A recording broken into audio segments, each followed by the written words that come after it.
Welcome to this post-game explainer, everybody. Look, if you watched that Group C World Cup qualifier between Morocco and Haiti, you know we're talking about an absolute roller coaster today. A chaotic, totally momentum-shifting thriller that ended in a 4-2 Moroccan victory. We are diving straight into the tactical tape. We're going to look at the team strategies, those absolutely crucial defensive maneuvers, and the massive swings that completely defined this match. Morocco came in expecting to secure that top spot in Group C, but man, getting there was anything but a straight line. So, here's how we're breaking down the anatomy of this incredible comeback. We'll cover Haiti's historic strike, Placid's double stand, Captain Hakimi's goal line clearance, Saibari's sparking the comeback, and finally sealing that Moroccan joy. Let's get right to it. Section 1. Haiti's historic first strike, a 52-year wait. You really have to listen to the sheer gravity of the match commentary here. Lenny Joseph, 52 years, they have waited for a moment like this. Haiti pulled off this fantastic sequence, playing brilliantly across the box, totally dragging the Moroccan defense out of position. And Lenny Joseph, he just buries it for a stunning opening goal. This wasn't just, a tally on the scoreboard. It was an absolute emotional earthquake.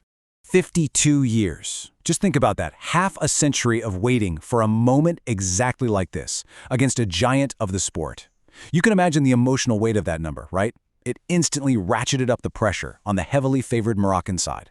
Suddenly staring down a historic upset, Morocco's whole strategy had to pivot on a dime, from a controlled, methodical approach to an urgent, incredibly aggressive hunt for the equalizer.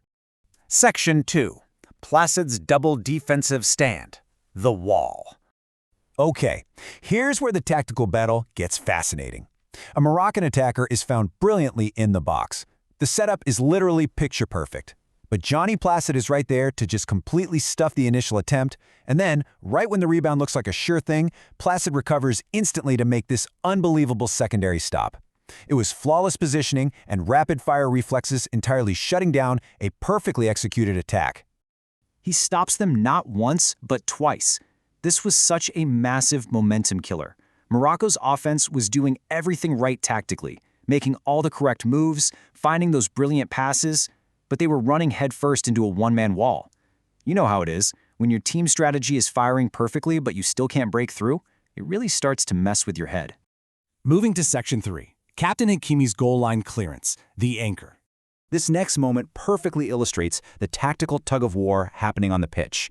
On one end, you've got Placid's incredible double save keeping Haiti's dream alive. On the exact opposite end, Hakimi is forced into this desperate, imminent goal line clearance. It wasn't just an offensive shootout, It was this gritty, high-stakes battle of defensive anchors. Make no mistake, if Hakimi doesn't make this next play, the entire game slips right through their fingers. The call was Hakimi on the line, captain there where it matters. Haiti had pushed forward and created a massive threat. The keeper was flat out beaten, the ball's literally heading into the net. But Hakimi, reading the play, with that brilliant veteran defensive awareness, had dropped back right onto the goal line. He delivers his absolutely vital clearance, serving as the ultimate anchor for his squad. It was a breathtaking maneuver that quite literally saved their World Cup qualifying hopes. Section 4. Saibari sparks the comeback, the turning point. If Hakimi was the anchor, Saibari was the absolute engine of this comeback. Tactically, the guy was everywhere. He perfectly timed his run to capitalize on a crucial pullback pass, just smashing it in for the crucial leveler.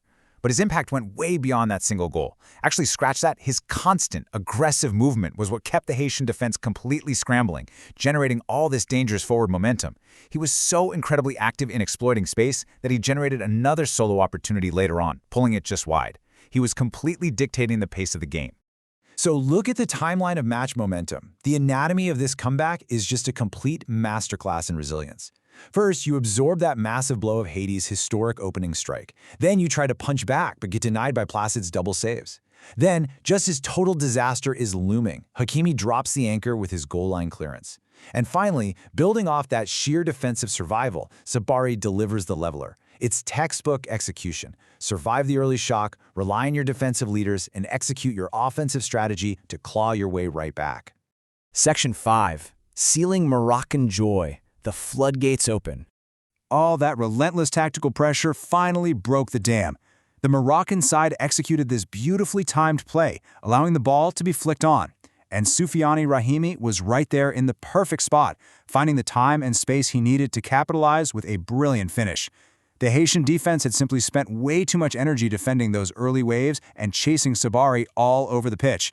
They were finally caught out of step, and Morocco made them pay. A wonderful spectacle in Atlanta ends with Moroccan joy. Down the stretch, in the dying moments, there's this miraculous passage of play keeping the ball in bounds, right on the edge. That leads to a final push, and Morocco drives it in to completely secure the thrilling 4-2 win. The crowd got to witness an absolute masterclass in tactical resilience. The squad survives a historic scare, anchors their defense perfectly, and utilizes a potent offensive strategy to get exactly what they came for. So, with their eyes firmly locked on the top spot in Group C, Morocco proved they can take an early shock, anchor their defense, and come roaring back to score 4 goals. But it leaves us with one massive question. If a team can turn a near-historic upset into a tactical masterclass in just 90 minutes, is there a squad out there equipped to stop this Moroccan momentum? Thanks for joining me for this post-game explainer, and we will definitely be watching to see how this energy carries right into their next match.